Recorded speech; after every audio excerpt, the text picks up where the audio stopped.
ሰላም ጤና ይስጥልን በመላው ዓለም የምትገኙ የተወደዳችሁ የሮሃ ቲቪ ተከታታዮች የጥቅምት 13 2017 ዓመተ ምህረት የምሽት ዜናዎችን ይዘንላችሁ ቀርበናል። የአማራ ፋኖ ሸዋ እዝ ለአማራ ህዝብ ሲል በጀግንነት በክብር ለተሰዋው ፋኖ በኃይሉ የራስነት ማዕረግ መስጠቱን አሳውቋል። በዝርዝር ይዘነዋል። የአማራ ፋኖ በጎንደርና የአማራ ፋኖ ጎንደር እዝ በጎንደር ከተማ የብልጽግናን ጦር ድባቅ እየመቱ መሆኑ ተገልጿል። ከአማራ ፋኖ ሸዋ እዝ ወንድሞቻችን ጋር በመተባበር የአገዛዙን ጦር ድባቅ መተናል ሲል ፋኖ አበበ ሙላት ገልጿል። ሰሙታላችሁ። ብልጽግና ሰሌዳ በሌላቸው ተሽከርካሪዎች ጭምር በመታገዝ ሰላማዊ ሰዎችን አፍኖ ይሰውራል ሲል ኢሰመኮ አጋልጧል። የብልጽግና ጀነራሎች ሽፍታነትም ተጋልጧል። አድማጭ ተመልካቾቻችን አብራችሁ ልትቆዩ ከፈቀዳችሁ እነዚህ መረጃዎች በዝርዝር የምናሰማችሁ ይሆናል። የሮሃ ቲቪ ወቅታዊና ሀቀኛ መረጃዎች እንዲደርሷችሁ ቻናሉን ሰብስክራይብ፣ ላይክ እና ሼር በማድረግ አሁኑኑ ቤተሰብ ይሁኑ። የአማራ ፋኖ ሸዋ እዝ ለአማራ ህዝብ ሲል በጀግንነት በክብር ለተሰዋው ፋኖ በኃይሉ የራስነት ማዕረግ መስጠቱን አሳወቀ። የቀድሞው የአማራ ፋኖ ሸዋ እዝ የሀብት አሰባሰብ መምሪያ ኃላፊ ራስ በኃይሉ ሙልጌታ የግል ስራቸውን በመስራት የሞቀ ህይወታቸውን እየመሩ ባሉበት ሰዓት በአብይ አህመድ አሊ የሚመራው የብልጽግናው ስርዓት በአማራ ህዝብ ላይ የሚያደርሰውን ግፍና መከራ እያዩ መታገስ ሲያቅታቸው የግል ህይወታቸውን ወደ ኋላ በመተው እምቢ ለህዝቤ በማለት ያኔውን የአማራ ፋኖ በምንጃር ከሌሎች የትግል ጓዶቻቸው ጋር በመሆን በ2012 ዓ.ም ወጣቱን አንቅተዋል፣ አሰልጥነዋል፣ አስታጥቀዋል ሲል እዙ ባወጣው መግለጫ አሳውቋል። ራሱ በኃይሉ ሙልጌታ መላው የአማራ ፋኖ ከብልጽግናው ጸረ አማራ ቡድን ጋር ይፋዊ የትጥቅ ትግል ከጀመረበት ዕለት አንስቶ የአማራ ህዝብ ነጻነት ሲሉ የሞቀ ህይወታቸውን በመተው ወደ ጫካ በመግባት ተዋግተዋል፣ አዋግተዋልም ብሏል። እዙ ራሱ በኃይሉ ከጋንታ መሪነት እስከ እዝ ከፍተኛ አመራርነት ድረስ አደረጃጀታቸውን በቅንነትና በታማኝነት ያገለገሉ ሲሆን በተለይ ለያኔው የአማራ ፋኖ በምንጃር ለአሁኑ ነበልባል ብርጌድ ግንባር ቀደም ተጠቃሽ ነበሩ ሲልም ገልጿል። ራስ በኃይሉ ሙልጌታ የአማራ ፋኖ ሸዋ እዝ ሀብት ሰብሳቢ መምሪያ ኃላፊ ሆነው እዙን በታማኝነት በሐቀኝነት በጀግንነት እያገለገሉ በሚገኙበት ሰዓት ካገዛዙ በተሰነዘረ የድሮን ጥቃት ጥቅምት 6 2017 ዓ.ም በጀግንነት የተሰዉ መሆኑን አንስቷል። የአማራ ፋኖ ሸዋ እዝ በጀግናው መስዋዕት ሳይደናገጥ ለበለጠ የትግል ግለት እንደሚሰራ እየገለጸ እዙ በጀግናችን መስዋዕት መሆን ለቤተሰቦቹና የትግል ጓዶቹ መጽናናትን እየተመኘን ማንኛውም የሚዲያ ካለመሆነ ግለሰብ ከዛሬ ጥቅምት 12 2017 ዓ.ም ጀምሮ ራስ በኃይሉ ሙልጌታ የሚለውን የማዕረግ መጠሪያ እንድትጠቀሙ ያለ ሲሆን ዘመቻ ራስ በኃይሉ ሙልጌታ በይፋ መታወጁን ገልጸዋል። ከአማራ ፋኖ ሸዋ እዝ ወንድሞቻችን ጋር በመተባበር የአገዛዙን ጦር ድባቅ መተናል ሲል ፋኖ አበበ ሙላት ገለጸ። የብልጽግናውን አገዛዝ የመጨረሻ እስትንፋስ ለማቋረጥ ከሚረዱና የአማራ ህዝብ ትግል ከሚካሄድባቸው ቀጠናዎች መካከል የሸዋ ምድር ወሳኙ ነው። ይሁን እንጂ በተለያዩ ምክንያቶች በሸዋ ቀጠና ያሉ ፋኖች አንድነት ርቋቸውና የጎንዮሽ መጓተት ውስጥ ገብተው መቆየታቸው ይታወቃል። ከሰሞኑ የተሰሙ መልካም ዜናዎች ግን የአማራን ትግል ድል የሚያቀርቡ ናቸው። ከደብረ ብርሃን በቅርብ ርቀት ሞጃና ወደራ ወረዳ መሃምባ ቀበሌ ላይ ያለውን ህዝባዊ ማዕበል ለማክሸፍ ጥረት ያደረገው የአገዛዙ ጦር ወደ ስፍራው ቢያመራም በአርበኛ መከታው ማሞ የሚመራው የአማራ ፋኖ ሸዋ ጠቅላይ ግዛት እዝ መሐመድ ቢሆነኝ ክፍለ ጦር ራምቦ ብርጌድ እና በአርበኛ ደሳለኝ ሲያስብ ሸዋ የሚመራው አማራ ፋኖ ሸዋ እዝ ነጎድጓድ ክፍለ ጦር መብረቁ ብርጌድ በጋራ ባደረጉት ተጋድሎ ድባቅ መተውታል። በወቅታዊ ተጋድሎች ዙሪያ ማብራሪያ የሰጠው የአማራ ፋኖ ሸዋ ጠቅላይ ግዛት እዝ የህዝብ ግንኙነት ኃላፊ ፋኖ አበበ ሙላት ከሸዋ እዝ ጓዶቻችን ጋር በመሆን የአገዛዙን ጦር ድባቅ መተናል ሲል ገልጿል። ለአንድ ቀን በነበረው የጋራ ኦፕሬሽን በአገዛዙ ጦር ላይ ከባድ ኪሳራ ማድረስ መቻሉን የገለጸው አርበኛ አበበ በእነሱ በኩል እየተካሄደ ያለው ኦፕሬሽን ግን እንደቀጠለ ነው ብሏል። አመሰግናለሁ። ያው በዚህ ሰሞን ከትናንት በስቲያ ጀምሮ ትናንት ሶስቱም ቀናቶች በደብረ ብርሃን ዙሪያ በጣም ትልቅ አስጨራሽ ውጊያዎች ተካሂደዋል። ከትናንት በስቲያ ከአማራ ፋኖ ሸዋ ጠቅላይ ግዛት እዝ አርበኛ መሐመድ ቢሆነኝ ክፍለ ጦር ራምቦ ብርጌድ እና በሸዋ እዝ በኩል ደግሞ ከአጋር ፋኖ ወንድሞቻችን ጋር በጋራ በመሆን ስራዎች ተሰርተዋል። በዚህም ስራ በጠላት ላይ አመርቂ የሆነ ስራ ተሰርቷል። ለአንድ ቀን በነበረ የጋራ ኦፕሬሽን በጠላት ላይ ከፍተኛ የሆነ ኪሳራ ደርሷል። በነጋታው እንደዚሁ ውጊያ ተካሂዷል። ያው አርበኛ መሐመድ ቢሆነኝ ክፍለ ጦር ራምቦ ብርጌድ እንደዚሁ በነጋታው ለሁለት ቀን አጠቃላይ 3 ቀን ማለት ነው 3 ቀን በፈጀ አውደ ውጊያ ውስጥ ሞታይ ፈሪዎች የራምቦ አናብስቶች በዓለም ታሪክ ውስጥ በአንድ አመት ጊዜ ብቻ እንግዲህ ግዙፍ ኃይል በመገንባት ረገድ ጠንካራ ኃይል ተገንብቷል። እንግዲህ ብቸኛው ተጠቃሽ የአማራ ህዝብ ታጋይ ትግል መስመር በመያዝ ብቸኛው ተጠቃሽ ለአማራ ህዝብ ለመፋለም የተደራጀ ኃይል ነው። እንግዲህ 20 ወይም 30 ዓመት ፈጅቶባቸው እንኳን የፈጠሩት ተገዳዳሪ ኃይል የለም። ጠላት የምንላቸው ከዚህ በፊት የነበሩ የጠላት ኃይሎች ዛሬ ግን በአማራ ምድር ላይ በብርጌድ ደረጃ ጠላት ከያዛቸው የብርጌድ አቅም በላይ በእጥፍ ተደራጅተን እውነትን ስለያዝን ሀቅን ስለተመረኮዝን ለታላቁ የአማራ ህዝብ የነጻነት ደውል እየተፋለምን ያለንበት ሁኔታ ነው ያለና በዚህ ባለፉት 3 ቀናቶች ውስጥ አርበኛ መሐመድ ቢሆን የክፍለ ጦር አምቦ ብርጌድ ሚኒሊክ መስኮት እንግዲህ በተለምዶ ሚኒሊክ መስኮት የሚባለው ቦታ ጀምሮ እስከ ጉዶበረት ጠይት መሀል አምባ ላይ ከፍተኛ ውጊያ ተካሂዷል። ከደብረ ብርሃን ተነሳ ጠላት ነው። ምናልባት በሞጃና ወደራ እንዲሁም በአካባቢ ላይ ያለውን የህዝባዊ ማዕበል እንቅስቃሴ ለመግታት ጠላት እንቅስቃሴ አድርጎ ነበረ። ነገር ግን ሳይሳካለት እንግዲህ በአይበገሪዎቹ የራምቦ አናብስቶች እና በጓዶቻቸው ከሸዋ ጠቅላይ ግዛት ከሸዋ እዝ የነበሩ ጓዶቻቸው ጋር በጋራ በመሆን ጠላት ላይ ከፍተኛ የሆነ ኪሳራ አድርሰዋል። ይሄ ደግሞ አመርቂ የሚባል ውጤት ነው። ትግሉም አንድ እርምጃ ወደፊት ሊራመድ የሚችልበትን የጓዳዊ ዝምድና የተፈጠረበት ሁኔታ ነው ያለ። ለዚህም እንደ አማራ ፋኖ ሸዋ ጠቅላይ ግዛት ጓዶቻችን ትልቅ ክብር አለን። አብረን እየተዋደቅን ያለንበት ሁኔታ ነው ያለ።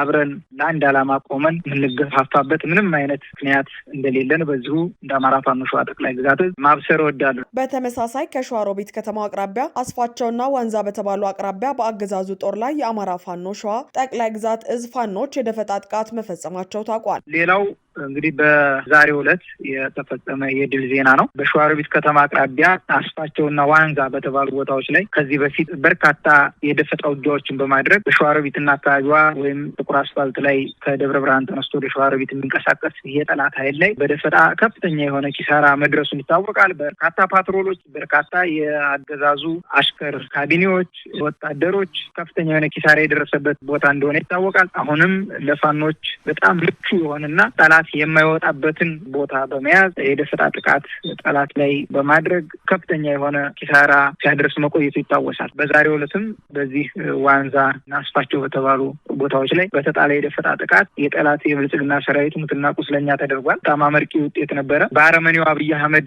የሚመራው የብልጽግና ሰራዊት ወታደራዊና ፖለቲካዊ አመራሮችን አጅቦ ወደ ደብረ ብርሃን ለማሳለፍ ሲሞክር በተወሰደበት የደፈጣ እርምጃ በርካቶች ተደምስሰዋል። እንግዲህ በዚህ በጣም የተደናገጠው የጠላት ኃይል ከፍተኛ የሆነ ኃይሉን ጨምሮ ለማውጣት ሽፋን ሲሰጥ ነበረ። ከፍተኛ የሆነ ጥረት አድርጓል።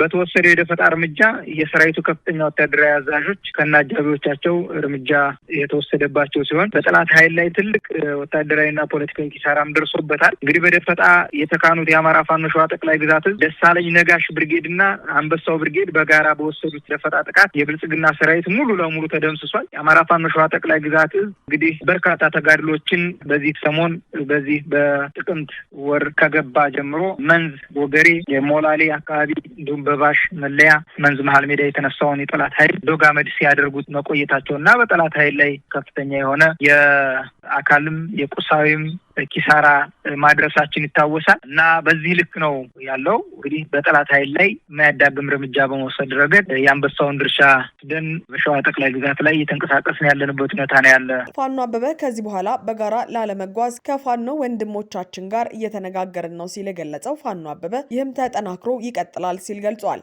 አዎ እንግዲህ ከዚህ በኋላ ጠላት በጋራ ሆኖ ሊያጠፋን በተሰለፈበት ሰዓት እኛ የልዩነት ሀሳብ ይዘን የምንጓተትበት ምንም ምክንያት እንደሌለ ከአንዳንድ ጓድ የፋኖ መሪዎችና የፋኖ አባላት ጋር ንግግር እያደረግን ነው። በዚህም ትልቅ አመርቂ የሆነ የንግግር ውጤቶች አሉ። ይሄንንም አጠናክረን እንቀጥልበታለን።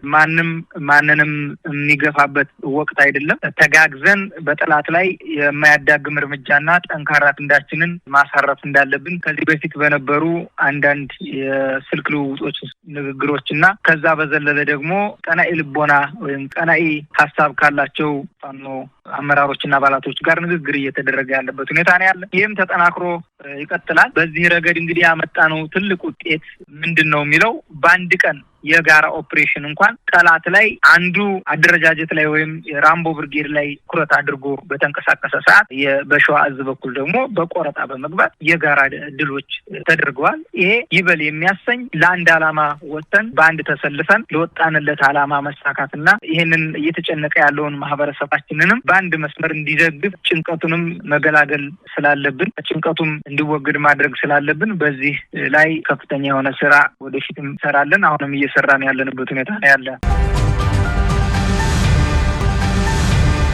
የአማራ ፋኖ በጎንደርና የአማራ ፋኖ ጎንደር እዝ በጎንደር ከተማ የብልጽግናን ጦር ድባቅ እየመቱ መሆኑ ተገለጸ። በዛሬው ዕለት የአማራ ፋኖ ጎንደር እዝ ጎንደሬ በጋሻው ክፍለ ጦር ዳግማዊ አጤ ቴዎድሮስ ብርጌድ ቃኝ ብርጌድ እና የቴዎድሮስ ብርጌድ አካል የሆነችው ናደው ሻለቃና የአማራ ፋኖ በጎንደር አጼዎቹ ክፍለ ጦር ዋሴ ብርጌድ በጎንደር ከተማ ጠዳና ማክሰኝት ዙሪያ በአራት አቅጣጫ ማለትም በአምቦበር፣ ውግሎ፣ ኡዛባ፣ ማጫ በተባሉ አካባቢዎች ከባድ መሳሪያን ጨምሮ አገዛዙ እግረኛ ሰራዊቱን አሰልፎ ቢመ ፋኖች ድባቅ እየመቱት መሆኑን ከግንባር መረጃ ደርሶኛል ሲል ኢትዮ 251 ሚዲያ ዘግቧል። ይህ በእንዲህ እንዳለ የአማራ ፋኖ በወሎ ንጉስ ሚካኤል አሊ ክፍለ ጦር በደቡብ ወሎ ለጋምቦ ወረዳ ከበባ ሰብሮ ጠላት ላይ ከፍተኛ ኪሳራ አድርሷል። ክፍለ ጦሩ ብዛት ያለው የአገዛዙ ኃይልንም ደምስሶ ብዛት ያለውን ኃይልም አቁስሏል። በተለያየ አቅጣጫ የመጣው 801ኛ ኮር በጀግኖቹ የዋርካው ምሬ ወዳጆ ልጆች ከባድ ትንቅንቅ ምክንያት አስክሬን ማንሳትም አልቻለም ተብሏል። ከሳይንት እስከ ለጋምቦ የክፍለ ጦሩ ፋኖች ተፋልመው የብልጽግናን ኃይል አሽመድምደው የውጊያ የበላይነት በመውሰድ ለድል በቅተዋል። በሌላ በኩል ደግሞ ዛሬ ጥቅምት 13 2017 ዓ.ም ጠዋት የብልጽግናው ኃይል ራያ ቆቦ ቀዩ ጋሪያ ከተማ ትምህርት ቤት ላይ ከፈጸመው የድሮን ጥቃት በተጨማሪ መነሻውን ቆቦ ከተማ ሆርማት ያደረገ መድፍ በዘፈቀደ ወደ ዞብልና ቀዩ ጋሪያ ያስወነጨፈ ይገኛል ሲል ፋኖ አበበ ፈንታው ለሮሃ ተናግሯል። የዘፈቀደ የከባድ መሳሪያ ቁምቡላው አጠቃላይ እንደ ህዝብ የአማራ ህዝብ ላይ ከፍተኛ ጉዳት እያደረሰ ያለ ሲሆን ከሰው ህይወት በተጨማሪ በንብረት በትምህርት ቤቶች፣ ጤና ኬላዎችና ጤና ጣቢያዎች እንዲሁም በደረሱ ሰብሎች ላይ ጭምር ከባድ ጉዳትና ውድመት እያደረሰ ይገኛል ብሏል። ወቅቱ አዝመራ የሚሰበሰብበት ወቅት እንደሆነ የሚታወቅ ሲሆን የአብይ አህመድ ዙፋን ጠባቂ ሰራዊት ከጅምላ እስርና ማንገላታት በተጨማሪ ሆን ተብሎ ስምሪት ተሰጥቶት ገበሬው ምርቱን እንዳይሰበስብ እያደረገ ይገኛል ብሏል። የአማራ ፋኖ በወሎ ቃል አቀባይ ፋኖ አበበ ፈንታው በተመሳሳይ በደቡብ ወሎ ሐይቅ ከተማና አካባቢው የስልክ አገልግሎት ከተቋረጠ 15 ቀናት ማለፋቸውን የአካባቢው ነዋሪዎች ለሮሃ ገልጸዋል። ወጣ ካለ አካባቢ ሆነው መልእክቱን ያደረሱን ነዋሪዎች መከላከያ የተባሉት ያገዛዙ ታጣቂዎች በሙጢበል ከ27 ቀበሌ ውስጥ 10 ቤት አቃጥለዋል ሲሉ አሳውቀውናል። እንዲሁም 2 ቤት ላዩ ላይ በማውጣት ነቃቅለው ጥለዋል ያሉ ሲሆን ከ35 በላይ የቤተሰብ አባሎች በአንድ ጀንበር ያለ ቤት ሜዳ ላይ ፈሰዋል ሲሉ ገልጸዋል። አሁንም አላቆሙም፣ ልጆቻችሁ ፋኖ የሆኑ እየተባለ ቤት የማቃጠልና የማፍረስ ከፍተኛ እንቅስቃሴ ላይ ናቸው ያሉት አስተያየት ሰጪዎች ደካማ ቤተሰቦቻችን አለቀሱብን፣ የወገን ያለ እያሉ ነው ሲሉ ጥሪ አቅርበዋል። ከዚህ ጋር በተያያዘ በሰሜን ሸዋ ዋና ከተማ ደብረ ብርሃን እየተደረገ ያለው አፈሳ አሁንም ተባብሶ መቀጠሉን የአካባቢው ነዋሪዎች ለሮሃ ተናግረዋል። ከትናንት ድረስ በአገዛዙ ጦር አባላትና አመራሮች እየታሰሩ ከፍለው የሚወጡ ሰዎች እንዳሉ የሚገልጹት አስተያየት ሰጪዎች ለአብነትም በቀበሌ 06 ፑል ቤትና በየሰፈሩ የተቀመጡ ሰብሰብ ያሉ ወጣቶችን መከላከያው አፍሶ ወስዷቸዋል ብለዋል። አድማጭ ተመልካቾቻችን የሰዓቱ የሮሃ ቲቪ ዜናዎች የተከታተላችኋቸውን ይመስሉ ነበር። አብራችሁን ስለነበራችሁ ከልብ እናመሰግናለን። ሰላም።